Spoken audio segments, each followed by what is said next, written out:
विराट निधि को सारी बातें बता ही रहा था, तभी उन्हें एक वॉइस अनाउंसमेंट मैसेज सुनाई दिया। चिल्ड्रन एकेडमी पर हमला, 500 से ज्यादा चिल्ड्रंस की जान खतरे में है। निधि विराट की बात सुनकर समझ गई थी कि वह ड्यूक की बात कर रहा है। वहां पर सभी मिलिट्री कैंपस के छोटी से बड़ी रैंक के ऑफिसर्स ये सोच रहे थे कि इन दैत्य बीस्ट को क्या एरिस्टोक्रेट निधि ने मारा है। क्या वो इतने पावरफुल दैत्य बीस्ट को मार सकती है? अभी तक वो सभी इसी ही सोच में थे कि तभी इन्हें वो वॉइस मैसेज सुनाई दिया। उस मैसेज को सुनते ही सभी लोग चिल्ड्रंस एकेडमी की तरफ चले गए। निधि ने कहा, तुम्हें वहां जाने की जरूरत नहीं है, तुम बस अपना ख्याल रखना, अभी मुझे जाना होगा। विराट ने उसकी बातें सुनकर हाँ में सिर हिला दिया। उसके बाद निधि भी वहां से चिल्ड्रंस एकेडमी के लिए उन सभी के साथ निकल गई। विराट को सबसे पहले अपनी फैमिली का ध्यान आया। विराट फुर्ती से अपने घर के लिए निकल गया। निधि, वाणी, मोक्ष, अश्विन और जोया और मिलिट्री कैंपस के सभी ट्रेनर्स चिल्ड्रन एकेडमी के बाहर पहुंच चुके थे। वहां एक ऐसा इंसान भी था जिसे वहां नहीं होना चाहिए था, वो थी वैदिका। वैदिका अभी प्राइमरी सोल लेवल पर थी। वहां पर सभी किंग सोल लेवल और उससे ऊपर के स्टूडेंट या कह सकते हो ऑफिसर्स थे, और कुछ उनसे लो लेवल के वो लोग थे जो अपने ग्रह के लिए कुछ करना चाहते थे, जैसे कि वाणी और मोक्ष। अश्विन तो वहां पर बस वाणी को इम्प्रेस करने के लिए आया था। जब सभी वहां पहुंचे तो उन्होंने एकेडमी की बिल्डिंग को दैत्य बीस्ट से घिरा पाया। 100 से ज्यादा ह्यूमंस जो सुप्रीम सोल लेवल पर थे वहां पहुंच चुके थे। हाई रैंक मिनिस्टर्स ने अपनी एक टीम भेजी जिसे अदिति लीड कर रही थी। वो सभी सुप्रीम लेवल के फाइनल स्टेज पर थे। उन्होंने देखा कि बच्चों को बिल्डिंग के टेरेस पर ले जाया जा रहा है। उन दैत्य बीस्ट के हाथ में बच्चों को देखकर किसी की हिम्मत नहीं हो रही थी कि उन पर हमला कर सके। तभी वहां अदिति की टीम भी पहुंच चुकी थी। उसने सबसे कहा कि जो सुप्रीम लेवल के फाइनल स्टेज पर है वो हमारे साथ आ सकते हैं, बाकी सब यहां से दूर चले जाए। 16 से 18 ऑफिसर्स आगे आए। उनमें से एक शख्स ऐसा भी था जिसे देखकर सबकी आंखें फटी की फटी रह गई। उसे देखकर अदिति खुद चौंक गई थी, क्योंकि आज उसका सबसे छोटी उम्र में सुप्रीम सोल लेवल का रिकॉर्ड किसी ने तोड़ दिया था। वो और कोई नहीं बल्कि फेमस एरिस्टोक्रेट निधि थी। सब उसे आंखें फाड़ फाड़ कर देखे जा रहे थे। मीडिया रिपोर्टर्स ने इस न्यूज़ को कवर कर लिया था और जोया पाठक का तो ये सब देखकर खून ही जल गया था। न्यूज़ चैनल्स पर 2 ही खबरें चल रही थीं, एक तो चिल्ड्रंस एकेडमी की और दूसरी निधि की। पाठक फैमिली भी निधि की न्यूज़ देखकर शॉक थी। अभी न्यूज़ चल ही रही थी कि तभी न्यूज़ चैनल पर एक वीडियो वायरल होने लगी। एक छोटी सी बच्ची जिसकी उम्र 14 साल के आसपास होगी एक दैत्य के हाथों में थी। उस बच्ची ने दैत्य बीस्ट को इतना गुस्सा दिला दिया कि उस बीस्ट ने छोटी सी बच्ची को अपना भोजन बनाने के लिए उठा लिया था। जैसे ही वो दैत्य बीस्ट उसे खाने वाला था, उस लड़की ने उसकी दोनों आंखों में कुछ गेर दिया था, जिसकी वजह से वो दैत्य बीस्ट डिस्ट्रैक्ट हो गया था और उसने उस लड़की को छोड़ा और अपनी आंखें मलने लगा। उस लड़की ने दैत्य बीस्ट की डिस्ट्रैक्शन का पूरा फायदा उठाया। उसने ग्राउंड फ्लोर पर से 40 बच्चों को बचाकर बड़ी ही फुर्ती से एकेडमी से बाहर की तरफ निकाल दिया था। किसी को ये तो समझ नहीं आया कि उस बच्ची ने क्या किया, पर वो बीस्ट अपनी आंखों को पकड़कर बुरी तरह दहाड़ रहा था। उस बच्ची की हिम्मत देखकर सब हैरान थे। अदिति की टीम ने जल्दी से उन 40 बच्चों को कवर करके जल्दी से बाहर निकाल दिया। जैसे ही वो बच्ची वहां से भागने को हुई, एक और बीस्ट ने उस बच्ची को पकड़ लिया। ऐसा होता देख निधि और अदिति उस बच्ची को बचाने के लिए जैसे ही दौड़े, उनके सामने एकदम से आकाश से 2 भाले आए। उन भालों को आते देख निधि अपने विंग्स फैलाकर अदिति को लेफ्ट की तरफ लेकर उड़ गई। अदिति को कुछ समझ आता उससे पहले ही ब्लास्ट की वजह से दोनों दूर जाकर गिरे। जब उनकी नजर आसमान की तरफ गई तो वहां नीले रंग के 2 बीस्ट खड़े थे। उनके सिर पर 3-3 सिंग थे। उनकी हाइट 25 फीट के आसपास थी। उन्हें ब्लू बीस्ट कहा जाता था। सभी लोग उन्हें देखकर कांप गए थे। यह दृश्य देखकर अदिति की टीम के सभी ऑफिसर्स उनसे फाइट करने के लिए आगे बढ़े। इससे पहले कि उनकी टीम वहां पहुंच पाती, उससे पहले ही वे दोनों ब्लू बीस्ट अदिति की टीम से फाइट करने लगे। उनके एक हमले को एक आदमी भी नहीं झेल पा रहा था। वहां पर खड़े हजारों लोगों ने यह दृश्य देखा तो वो सभी हैरान थे। न्यूज में जिसने उस बच्ची की हिम्मत को देखा, वो सभी उस बच्ची के पकड़े जाने पर दुखी थे। उस सभी की आंखों में आंसू थे। विराट घर पहुंच गया था। उसने जैसे ही घर में कदम रखा तो देखा कि उसकी मां जोर जोर से रो रही है। उसने जल्दी से अपनी मां को जाकर गले लगाया और उससे कहा कि मां क्या हुआ। उसकी मां ने टीवी की तरफ इशारा कर दिया। जैसे ही उसने टीवी तरफ देखा तो उसकी आंखें लाल हो गईं, जैसे कि मानो उसकी आंखों की आग इस दुनिया को तबाह कर देगी। उसने देखा एक छोटी सी बच्ची को दैत्य बीस्ट ने एक पैर से पकड़कर हवा में उल्टा लटका रखा है। वो लड़की कोई और नहीं बल्कि वैदिका थी। वेदिका को इस हाल में देखकर तो विराट ऐसा लगा जैसे कि किसी ने उसकी सांसें ही रोक दी हो। उस घर में एकदम से कंपन सी होने लगी, जैसे कि वहां भूकंप आ रहा हो। उसने अपनी गरजती आवाज में कहा कि माँ वेदिका सही सलामत आपकी आंखों के सामने होगी। और इतना कहकर विराट वहां से निकल गया। बाहर जाते ही उसने अपना white snake dragon evolution mode activate किया और वहां से निकल गया। चिल्ड्रंस एकेडमी के बाहर खड़े हजारों ऑफिसर जैसे ही उन दोनों ब्लू बीस्ट से लड़ने के लिए आगे बढ़े, तभी आकाश में से एक भारी भरकम शरीर वाला बीस्ट चिल्ड्रंस एकेडमी के सामने आकर खड़ा हुआ। उसे देखकर हर कोई कांप गया। उसकी 50 फीट की हाइट ही उन सभी को डराने के लिए काफी थी। उसे देखकर अदिति की टीम भी पीछे हट गई। अब किसी की हिम्मत नहीं हो रही थी आगे बढ़ने की। न्यूज चैनल पर उस बीस्ट को देखकर सभी लोग डर गए थे। उसका धड़ इंसान का था और मुंह एक जंगली बकरे का था। उसको मल्हार बीस्ट कहाँ जाता था। उसकी भारी गर्जना से वहां हर कोई कांप उठा। दोनों ब्लू बीस्ट, जिन्हें टाइरस ग्रह पर 3 सींग वाला विचित्र बीस्ट कहा जाता था, वो उस मल्हार बीस्ट के पीछे आ चुके थे। उन्होंने अपनी एनर्जी शो ऑफ करने में खर्च कर दी थी, पर निधि कहाँ आदत से बाज आने वाली थी। वो उस लड़की को बचाने के लिए अपनी पूरी स्ट्रेंथ के साथ दौड़ पड़ी। उसने जैसे ही उस मल्हार बीस्ट को क्रॉस किया, एक ब्लू बीस्ट ने उसे अपने हाथ की हथेली मारने के लिए उठाई ही थी कि तभी निधि ने नीचे की तरफ होकर उसे चकमा दे दिया। उस ब्लू बीस्ट ने अपनी भाषा में कहा, तुम उस लड़की को बचाना चाहती हो तो पहले उसे ही मार देता हूं। और ये कहकर उसने अपना भाला वेदिका की तरफ अपनी पूरी स्ट्रेंथ से फेंक दिया। निधि ने देखा कि एक भाला वेदिका की तरफ स्पीड में बढ़ रहा है, तो निधि वेदिका को बचाने के लिए उसके आगे आ गई। ये सारा दृश्य टीवी पर लाइव चल रहा था। निधि के दादाजी भी इस लाइव न्यूज को देख रहे थे। वो भाला निधि को लगते ही ब्लास्ट हो गया, जिसके अटैक से निधि 100 मीटर दूर जाकर गिरी। उसको इतनी तेजी से गिरता हुआ देख वहां हर कोई कांप गया। जिसने वो दृश्य देखा, उनका शरीर एकदम ठंडा पड़ गया। क्या ये निधि का अंत था? क्या आज रेडन ग्रह पर तबाही की शुरुआत थी? या रेडन ग्रह को मिलने वाला है एक सुपर वॉरियर? क्या आज वेदिका को कोई नहीं बचा पाएगा? क्या निधि के दादाजी को निधि की ऐसी हालत देखकर कोई अफसोस नहीं हुआ? क्या विराट टाइम पर पहुंच पाएगा? आगे जानने के लिए जुड़े रहिए हमसे super warrior Virat season 2 novel writer के साथ। Please guys follow my YouTube channel Nitesh Novel Writer और give likes and comments on my novel Super Warrior Virat Season 2। निधि के दादाजी भी इस लाइव न्यूज को देख रहे थे। वो भाला निधि को लगते ही ब्लास्ट हो गया, जिसके फोर्स से निधि 100 मीटर दूर जाकर गिरी। उसको इतनी तेजी से गिरता हुआ देख वहां हर कोई कांप गया। जिसने वो दृश्य देखा, उनका शरीर एकदम ठंडा पड़ गया। निधि के दादाजी शंकर पाठक को भी आज अपने दिल पर कुछ भारी सा महसूस हुआ। निधि के गिरने के बाद जब शंकर पाठक ने अपनी पोती की आंखों को धीरे से बंद होते हुए देखा कि जैसे वो इस दुनिया को अलविदा कह रही हो, तो उनकी आंखों से अपने आप आंसू गिरने लगे। उन्हें ये फीलिंग समझ नहीं आ रही थी। जैसे ही निधि की आंखें बंद हुईं, तभी आकाश से बादलों की फटने की तेज गड़गड़ाहट सुनाई दी। उस आवाज को सुनकर सब लोग डर गए। वो भयंकर आवाज बढ़ती ही जा रही थी। उस आवाज को सुनकर मल्हार बीस्ट भी अंदर से कांप गया था।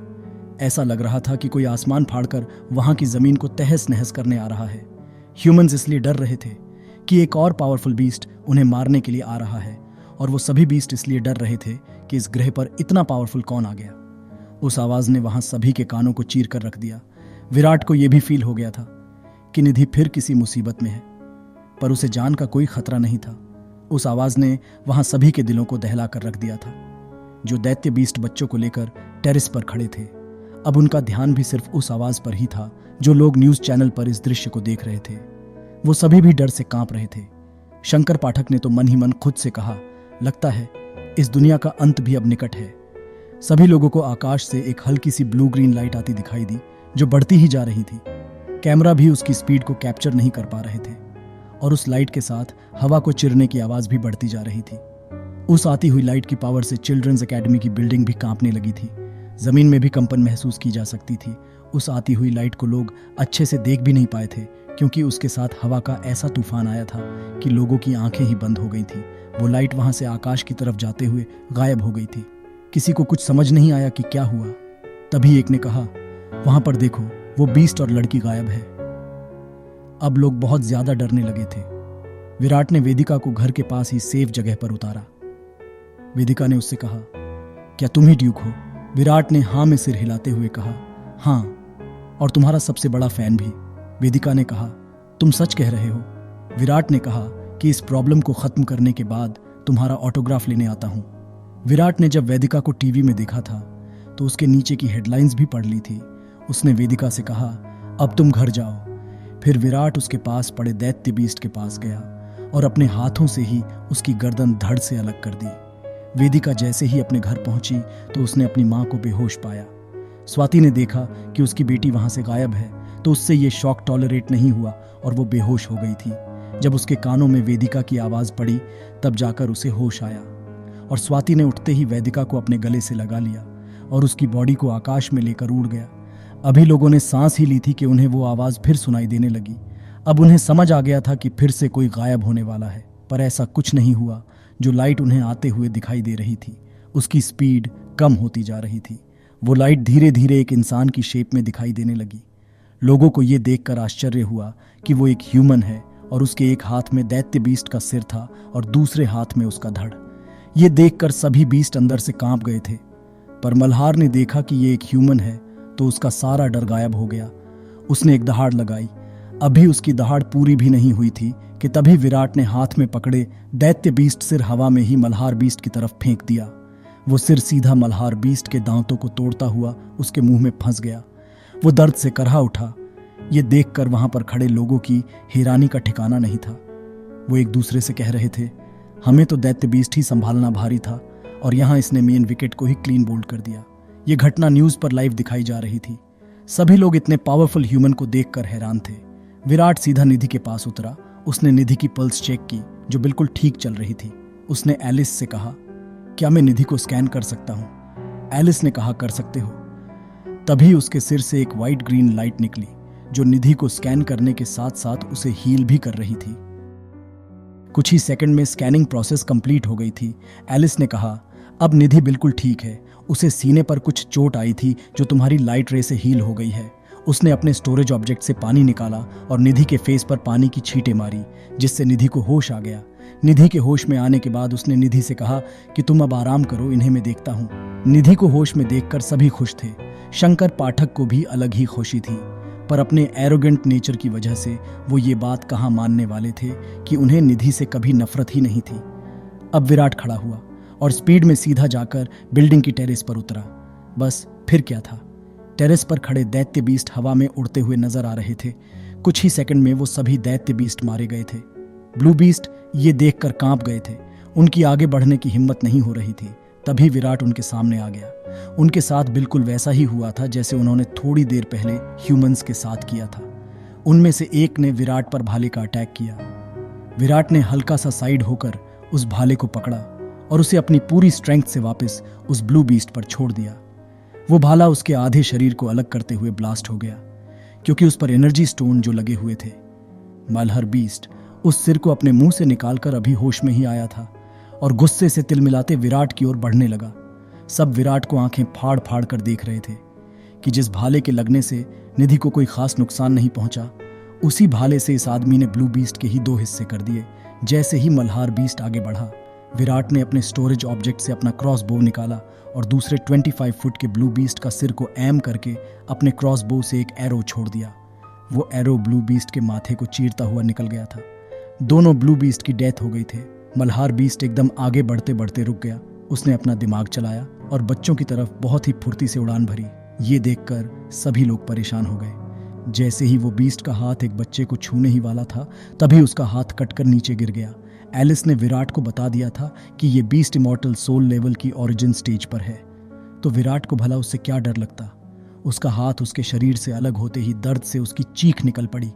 दूसरे वॉर में विराट ने उसकी आंख से एरो पार कर दिया था, जिससे उसकी बॉडी सीधा नीचे जमीन पर जाकर गिरी।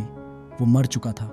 उसके बाद विराट ने एक नज़र लोगों को देखा और जैसे ही वहां से जाने को हुआ, लोगों ने चिल्लाकर उसका नाम पूछा। उसने कहा कि मेरा नाम ड्यूक है। इतना कहते ही विराट वहां से आकाश में गायब हो चुका था। विराट सीधा उस जगह पर पहुंचा जहां वो वेदिका को छोड़कर गया था। विराट ने उससे कहा, तुम अभी तक घर नहीं गई? वेदिका ने कहा, मैं घर से वापस भी आ गई हूँ। उसके बाद विराट ने अपने आर्मर पर वेदिका का ऑटोग्राफ लिया और वेदिका ने भी विराट से ऑटोग्राफ लिया। फिर विराट वहां से निकल गया। एक बड़े से विला में एक आदमी कॉल पर किसी से कह रहा था, दूसरे ग्रह का ह्यूमन यहाँ कैसे आ सकता है? तभी दूसरी तरफ से आवाज आई, बॉस मैंने सभी टेलीपोर्ट स्टेशंस की रिपोर्ट चेक की है, दूसरे ग्रह से कोई ह्यूमन हमारे प्लेनेट पर नहीं आया है। उस बॉस ने अपना फोन दीवार में देकर मारा। उसने कहा, ऐसा कैसे हो सकता है? आखिर वो आदमी कौन था जो फोन पर कह रहा था कि ये दूसरे प्लेनेट का ह्यूमन यहाँ क्या कर रहा है? उसका कहने का क्या मतलब था? क्या कोई दूसरा प्लेनेट भी है जिस पर ह्यूमंस है? आखिर और कितने राज पता चलने बाकी है? आगे जानने के लिए जुड़े रहिए हमसे super warrior Virat season 2 novel writer के साथ। Please guys follow my YouTube channel Nitesh novel writer और give likes and comments on my novel super warrior Virat season 2। एक बड़े से विला में एक आदमी कॉल पर किसी से कह रहा था, दूसरे ग्रह का ह्यूमन यहाँ कैसे आ सकता है? तभी दूसरी तरफ से आवाज आई, बॉस मैंने सभी टेलीपोर्ट स्टेशंस की रिपोर्ट चेक की है, दूसरे ग्रह से कोई ह्यूमन हमारे प्लेनेट पर नहीं आया है। उस बॉस ने अपना फोन दीवार में देकर मारा। उसने कहा, ऐसा कैसे हो सकता है? आज हर तरफ ड्यूक के नाम का ही शोर मच रहा था। सभी ने ड्यूक की पावर का नमूना देखा था। सुप्रीम सोल लेवल के ऑफिसर सोच रहे थे कि इतना पावरफुल ह्यूमन, पर हमें तो बताया गया सुप्रीम सोल लेवल ही सबसे हाईएस्ट लेवल होता है। उसके बाद ऑफिसर्स को ट्रेनिंग के लिए स्पेस में भेज दिया जाता है। अब न्यूज पर भी इसी मुद्दे को उठाया जा रहा था। इसके पीछे भी रेडन ग्रह का काला सच छुपा था जो सामने आना बाकी था। जिस आदमी ने अपने हाथ से फोन दीवार पर फेंक कर मारा था, इस न्यूज को देखकर उसके हाथ पैर कांपने लगे। वो आदमी और कोई नहीं बल्कि प्रोफेसर अवस्थी थे, जिसे रेडन ग्रह का जनक कहा जाता था। अब सभी बड़ी फैमिली भी इस बात पर विचार कर रही थी। सभी ने एक मीटिंग बिठाई कि ये सब हो क्या रहा है, एक ह्यूमन इतना पावरफुल कैसे हो सकता है। उन सभी को बताया गया था कि पृथ्वी ग्रह की 20% पॉपुलेशन ही बची है जो इस ग्रह पर है, पर उस ग्रह पर ह्यूमंस की पॉपुलेशन 1 करोड़ से ज्यादा नहीं थी। ये न्यूज़ विराट भी देख रहा था। अब उसे भी इस बात पर शक हो रहा था कि आखिर ह्यूमंस के लेवल सुप्रीम सोल लेवल से ऊपर अपग्रेड क्यों नहीं होते। अब उसने भी इस बात की तह तक जाने का विचार कर लिया था। न्यूज़ चैनल्स पर 3 नाम थे जिनको अब पूरा रेडन ग्रह जानने लगा था। फेमस अरिस्टोक्रेट निधि, डेलिकेट गर्ल वैदिका और सबका सुपर हीरो विराट, जो किसी वॉरियर से कम नहीं था। यह हमला सोची समझी प्लानिंग से हुआ था। सनी जिस लैबोरेटरी में काम करता था, वो लैबोरेटरी भी इस प्लानिंग का हिस्सा थी, क्योंकि उस लैबोरेटरी के चेयरमैन खुद मिस्टर अवस्थी थे। उस लैबोरेटरी में बीस्ट्स के रिसर्च के बहाने ह्यूमंस पर रिसर्च होती थी। रेडन ग्रह के ह्यूमंस कुछ ज्यादा ही सर्चिंग और एक्सपेरिमेंट करने लगे थे। ह्यूमंस रेडन ग्रह से कुछ ज्यादा ही बाहर जाने लगे थे। उनको उस काले सच का पता ना चल जाए, बस इसी डर की वजह से यह हमला ह्यूमंस को डराने के लिए किया गया था। पर उस हमले का इफेक्ट ऑपोजिट ही हुआ। पर मिस्टर अवस्थी को क्या पता था कि किसी ने सर्चिंग करने का पूरा मन बना लिया है। विराट अपने घर चला गया था। निधि भी उसके घर का एड्रेस पता करके वहां आ गई थी। उसने स्वाति को ग्रीट किया, फिर वो सभी आपस में बात करने लगे। कुछ देर बाद स्वाति मार्केट से कुछ ग्रोसरी का सामान लेने के लिए बाहर निकल गई। निधि ने विराट से कहा, तुम्हें नहीं लगता कि इस ग्रह पर कुछ तो प्रॉब्लम है? विराट को उसकी बात समझ तो आ रही थी, पर उसने ऐसा दिखावा किया जैसे कि उसे कुछ समझ ही ना आया हो। निधि ने कहा, मुझे पता था कि तुम नहीं समझोगे। मेरे कहने का मतलब है, अब मैं जैसे सुप्रीम सोल लेवल पर पहुंच गई हूं। तुम्हें नहीं लगता ऐसे हर साल कितने लोग सुप्रीम सोल लेवल पर पहुंचते होंगे? पर जैसे ही आज रेडन ग्रह पर हमला हुआ तो बस कुल 50 के आसपास लोग ही रेडन ग्रह पर सुप्रीम लेवल के हाईएस्ट स्टेज पर थे। हर साल 250 से 500 लोग सुप्रीम लेवल के फाइनल स्टेज पर जाते हैं। आखिर वो सब है कहाँ? विराट ने सोचा नहीं था कि निधि इस बात को इस नजरिए से सोच सकती है। उसे भी सारी बात समझ आ गई थी। निधि ने कहा, मुझे अभी ट्रेनिंग ज्वाइनिंग का मैसेज आया था। 2 दिन बाद हमें ट्रेनिंग के लिए दूसरे ग्रह पर भेजा जा रहा है। मुझे लगता है कि इन सभी प्रॉब्लम्स का कनेक्शन कहीं ना कहीं इस ट्रेनिंग से जरूर है। विराट को भी ऐसा ही लग रहा था। विराट ने कहा, तुम ट्रेनिंग पर अपना ध्यान रखना। विराट को अपनी केयर करते देख निधि के दिल में अलग ही ठंडक का एहसास हुआ, पर निधि उससे कुछ कह नहीं पाई क्योंकि वो ड्यूक और विराट में कंफ्यूज थी। उसके बाद निधि वहां से चली जाती है। विराट ने मन ही मन सोचा, क्यों ना आज रेडन की सैर की जाए, और वो घर से निकल पड़ा। उसने अपना first evolution type white snake dragon activate किया और उसके बाद वो ड्रैगन की तरह ही उड़ान भरकर वहां से चला गया। अब वो आराम से उड़ रहा था, उसे कोई जल्दी नहीं थी। उसे फ्लाइंग करते हुए अभी 1 आवर्स ही हुए थे। उसने 1 घंटे में ही कई हजारों मील का सफर तय कर लिया था। उसने देखा कि यहाँ से ह्यूमंस के रहने का कोई नामो निशान तक दिखाई देना बंद हो गया था। वहां बड़े बड़े वार्निंग बोर्ड लगे हुए थे, उन पर लिखा था वार्निंग जोन। उसे देखकर विराट को लगा कि यहाँ कुछ तो गड़बड़ है। उसने उड़ना जारी रखा। 1 आवर्स लगातार उड़ने के बाद उसे बड़ी बड़ी चट्टानों से बने घर दिखाई दिए। उसने दूर से देखा कि वहां लोग बसे हुए हैं। जब विराट उनके थोड़ा नजदीक पहुंचा तो वो दृश्य देखकर उसके पैरों के नीचे से जमीन खिसक गई। वहां पर 1000 ब्लू बीस्ट मौजूद थे। उनका ये नाम तो इंसानों ने रखा था, वैसे टायरस ग्रह पर उनको नाम द ब्लू डाइवर्जेंट था। वो टायरस ग्रह की 10th ग्रेड की सेना थी, जिन्हें 10th ग्रेड का सम्राट कंट्रोल करता था। अब विराट की आगे जाने की हिम्मत नहीं हो रही थी, पर फिर भी उसने आगे जाने का डिसाइड किया और वो आकाश में ऊंचा उड़कर आगे जाने लगा ताकि कोई उसे देख ना सके। उसके बाद विराट ने आगे चलकर देखा कि आगे 2000 के करीब दैत्य बीस्ट एक चारों तरफ से घिरे चट्टानों के बीच वाली जगह में बंद किए गए थे और वो एक दूसरे के ऊपर ऐसे पड़े थे जैसे उन्हें वहां पर बेहोश करके रखा गया था। विराट उनको भी क्रॉस करके आगे निकल गया। उसे ये यकीन हो गया था कि रेडन ग्रह पर सिर्फ ह्यूमंस ही नहीं रहते बल्कि ह्यूमंस के दुश्मन भी रहते थे। विराट आगे बढ़ता रहा। उसकी नजर एक सुनसान सी जगह पर पड़ी। वहां विराट ने देखा कि 2 मालहार बीस्ट एक जगह पर खड़े होकर चट्टान में मेन डोर पर किसी को गार्ड कर रहे थे। Please like and share the episode and give reviews on my story. उस चट्टान की बिल्डिंग में जरूर कोई था। उसकी इंस्टिंक्ट एबिलिटी भी उसे कोई खतरे का भी कोई साइन नहीं दे रही थी। अब उसने उस चट्टान की बिल्डिंग में जाने का मन बना लिया था। रात का समय था। दोनों मल्हार बीस्ट को भी नींद की झपकी आ रही थी। विराट को मौके का इंतजार करते करते 2 घंटे बीत गए। उसके बाद आखिर उसे अंदर जाने का मौका मिल ही गया। विराट ने फुर्ती से उस चट्टान की तरफ उड़ा और चट्टान के मेन डोर से सीधा अंदर चला गया। अंदर जाने के बाद उसने देखा कि इसमें जेल जैसे कमरे बने हुए हैं, जिसमें बहुत सारे ह्यूमंस उन कमरों में कैद है। ये देखकर तो विराट का बहुत ही शौक था। एलिस ने बताया कि इन ह्यूमंस की संख्या 2500 है और ये सभी सुप्रीम सोल लेवल के फाइनल स्टेज पर है। उन सभी की हालत खराब थी। उनसे वहां पर कोई खुदाई करवाई जा रही थी। जो वहां जेल में थे वो अभी 2 घंटे पहले ही अपने काम से लौटे थे और उनकी जगह और 2500 आदमी टनल में खुदाई कर रहे थे। वो सभी आदमी इतने थके हुए थे कि उनमें से किसी ने विराट पर ध्यान ही नहीं दिया। विराट के सेंसेस पावर बहुत बढ़ गई थी, इसलिए उसे वहां की खुदाई की आवाज सुनाई दे रही थी। विराट भी उनको छोड़कर उस आवाज को फॉलो करते हुए आगे बढ़ गया। अब विराट को भी टेंशन हो रही थी कि रेडन ग्रह पर यह हो क्या रहा है। विराट आती हुई आवाज को फॉलो करते हुए आगे बढ़ रहा था। वो एक टनल के मुंह पर पहुंच गया था। उसके बाद विराट उस टनल को फॉलो करते करते उस जगह पर पहुंच गया जहां पर खुदाई चल रही थी। वहां का नजारा देखकर विराट के पैरों के नीचे से जमीन खिसक गई। उसका गला सूख गया था। वो वहां के नजारे को देख नहीं पा रहा था।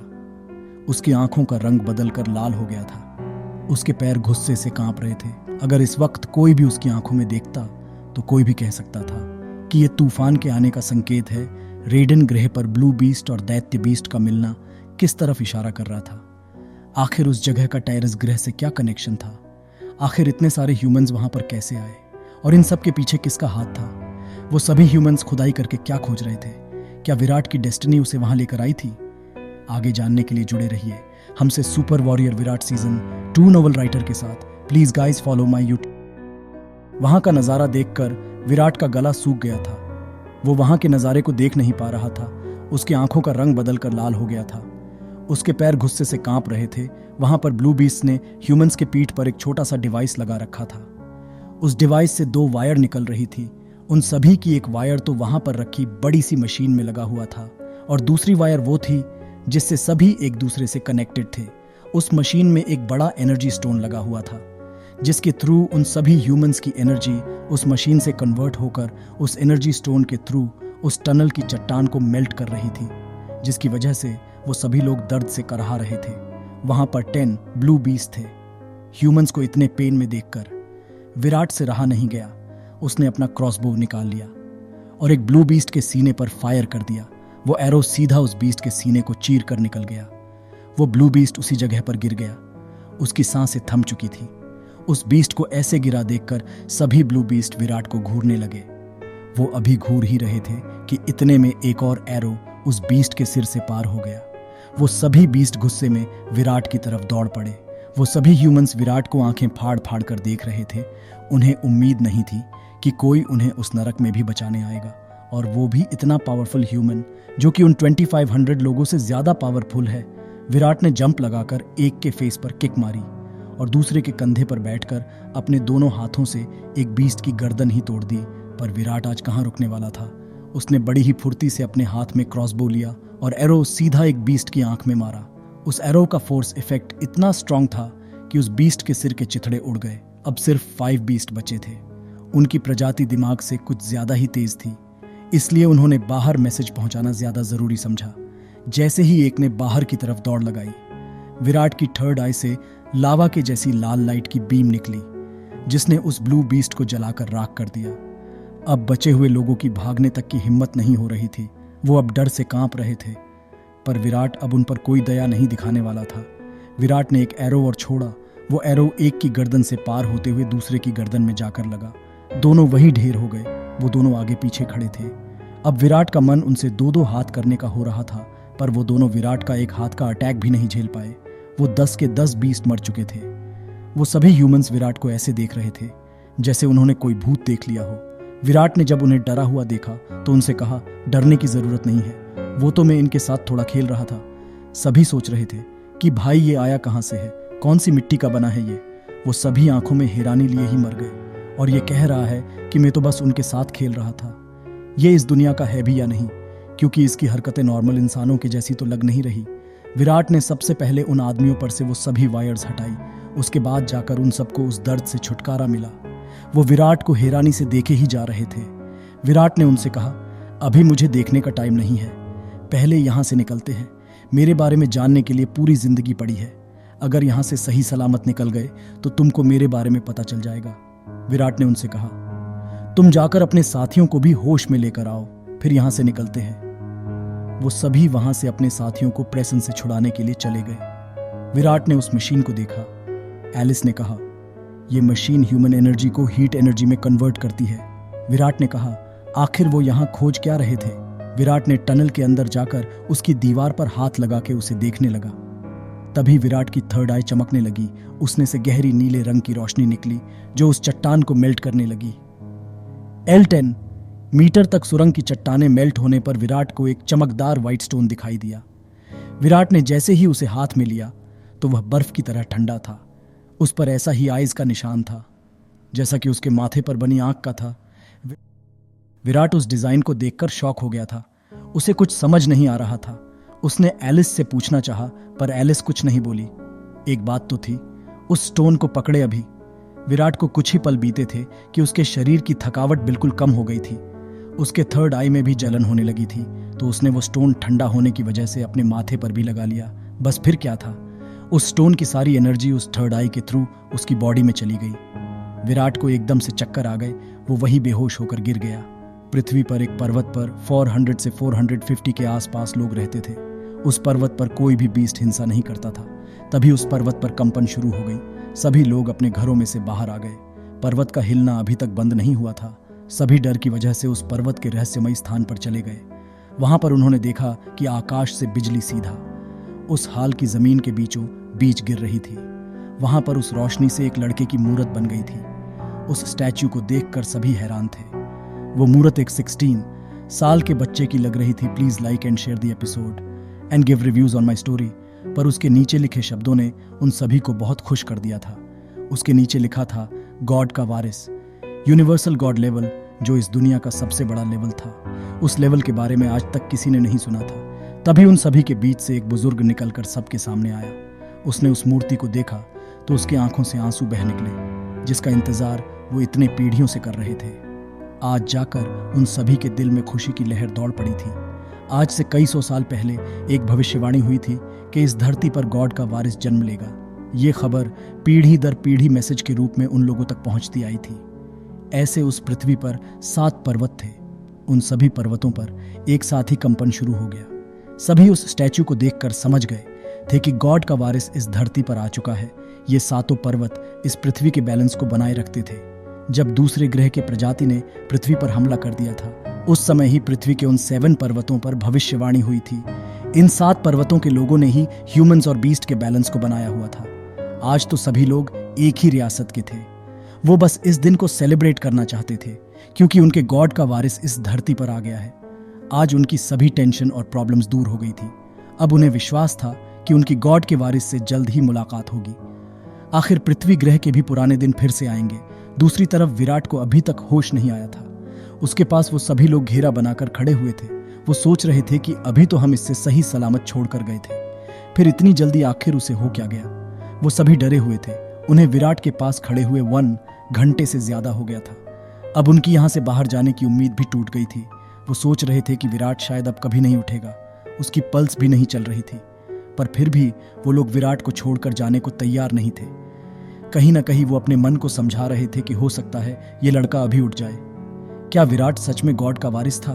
क्या विराट का लेवल इस दुनिया में सबसे ऊपर है? आखिर विराट और उन रियासतों के बीच का कनेक्शन क्या है? विराट बेहोश कैसे हो गया था और उसे अभी तक होश क्यों नहीं आया था? आगे जानने के लिए जुड़े रहिए। विराट को समझ ही नहीं आ रहा था कि वो कहाँ था। उस जगह पर महकते फूलों का बाग था। वहां पर संगीत की मधुर आवाज सुनाई दे रही थी। पानी के झरने से गिरने की जगह पानी ऊपर की तरफ जा रहा था। विराट उन सभी दृश्यों को देखकर हैरान था। उसे समझ नहीं आ रहा था ये इतनी सुंदर जगह है कहाँ। विराट थोड़ी सी आगे बढ़ा तो उसने देखा कि तालाब में गोल्डन फिश तैर रही है। उस जगह को देखकर विराट तो कहीं खो ही गया था। तभी उसे एक बूढ़े की आवाज सुनाई दी। उसने देखा कि सामने से एक बूढ़ा चमकदार सफेद कपड़ों में चला आ रहा है। उसकी दाढ़ी और सिर के बाल दूध की तरह सफेद थे। उसके चेहरे पर अलग ही तेज था। वो धीरे धीरे चलकर विराट के पास आया। उसके हाथों में एक सफेद रंग का छोटा सा खरगोश का बच्चा था, जिसे विराट पहचान नहीं पाया। उस बुजुर्ग ने आते ही विराट से कहा, अच्छा तो आखिर तुम ही हो मेरे वंशज। मैं तुम्हारा कितनी सदियों से इंतजार कर रहा था। विराट को समझ में नहीं आया उस बूढ़े ने क्या कहा। बूढ़े आदमी ने कहा कि मैं तुम्हारा पूर्वज हूं और मेरी पावर्स के लिए नियति ने तुम्हें चुना है। वो बूढ़ा विराट को बेवकूफ बना रहा था, पर हमेशा याद रखना कि हमेशा पावर के साथ बड़ी जिम्मेदारियां भी आएंगी। अब मेरा सफर यहीं तक था। पावर तुम्हें मिलेंगी जरूर, पर तुम्हें इसे खुद कमाना होगा। तुम्हारी मेहनत ही इस दुनिया के सभी ग्रहों की भविष्य तय करेगी। जो तुम्हारी डेस्टिनी में लिखा है वो तुमसे कोई नहीं छीन सकता। और तुम्हें उस लड़की का हमेशा ध्यान रखना होगा, वो है तो तुम हो। वो बूढ़ा बात तो ऐसे कर रहा था कि जैसे कितना बड़ा विद्वान हो, पर सच तो कुछ और ही था। उस बूढ़े को निधि के बारे में भी पता चल गया था। उसने विराट से कहा कि वो भी इस सफर में तुम्हारे साथ कदम से कदम मिलाकर रहेगी, और अभी मैं तुम्हें उसके बारे में कुछ नहीं बता सकता। हाँ, उस लड़की और तुम्हारी पावर्स का भी आपस में कनेक्शन है, ये तुम्हें आगे जाकर पता चलेगा। विराट ने कहा, आप किसकी बात कर रहे हैं? उस बुजुर्ग ने कहा, मैं उस प्यारी बच्ची निधि की बात कर रहा हूं। उसका नाम सुनते ही विराट के चेहरे पर मुस्कान आ गई। और हाँ, एलिस हमेशा तुम्हारे साथ रहेगी, और वो इस गैलेक्सी का सबसे बेस्ट सिस्टम है। उसको गॉड की पावर के अंश मात्र से बनाया है। वो हमेशा तुम्हें सही रास्ता दिखाएगी। तुम अगर कभी किसी बड़ी मुसीबत में फंस जाओ तो हमेशा याद रखना कि तुम कोई साधारण मनुष्य नहीं हो। और तुम्हें तो पता ही है कि तुम्हारे पास 2 लेवल है, एक इस दुनिया में तुम्हारी पहचान छुपाने के लिए, और दूसरा अपने कर्तव्य को पूरा करने के लिए। अब तुम यूनिवर्सल गॉड लेवल पर हो, पर इस लेवल की पावर तुम्हारी आध्यात्मिक आत्मशक्ति का 1% भी नहीं है। वो बूढ़ा सिस्टम के बनाने के बारे में झूठ बोल रहा था, पर उसने विराट के बारे में सब कुछ सच कहा था। विराट सोच रहा था अब ये कौन सी पावर है। उस महात्मा ने कहा, तुम्हारे अंदर अब ऐसी पावर छुपी है जो इस गैलेक्सी में सबसे पावरफुल है। जब तक तुम उसके काबिल नहीं हो जाते, वो दिव्य आत्मशक्ति तब तक ऐसे ही छुपी रहेगी। जब तुम उस दिव्य आत्मशक्ति के काबिल हो जाओगे तो ये प्रकृति भी हमेशा तुम्हारे साथ रहेगी। हवाएं तुम्हारा सहारा बनेगी। अब ये सब तुम पर ही निर्भर करता है। दुनिया में कोई तुम्हारे लेवल का पता नहीं लगा पाएगा। तुम सोच रहे होगे कि मैं कौन हूं, ये भी तुम्हें आगे जाकर पता चलेगा। अब सिर्फ इतना जान लो कि तुम्हारे सिस्टम एलिस को मैंने बनाया था। आज तक मुझे जो ज्ञान प्राप्त हुआ है वो सब एलिस में अपग्रेड है। बस तुम्हारा लेवल अप होने पर एलिस का भी पावर लेवल अपग्रेड हो जाएगा। अब तुम्हारे जाने का वक्त आ गया है। बुजुर्ग ने विराट के सिर पर हाथ रखा, जिससे उसकी सभी पावर विराट के अंदर जाने लगी और विराट वहां से गायब हो गया। 3 घंटे से ज्यादा बीत गए थे। विराट अभी तक होश में नहीं आया था। वो सभी उदास बैठे थे कि तभी विराट की बॉडी में दरार आनी शुरू हो गई। उन दरारों में से सफेद रंग की रोशनी उस पूरी जगह में फैलने लगी, जिसकी वजह से उन लोगों के सभी घाव भरने लगे। उनके नई एनर्जी का संचार होने लगा। विराट दर्द से तड़प रहा था। उसको इतना तड़पते देखकर वो सभी ह्यूमंस डर गए थे। विराट की दरारें बढ़ती जा रही थीं और वो सभी पहले से भी ज्यादा एनर्जेटिक हो गए थे। उन सभी ने सुप्रीम सोल लेवल पार कर लिया था। वो सभी डिविनिटी सोल लेवल पर पहुंच गए थे।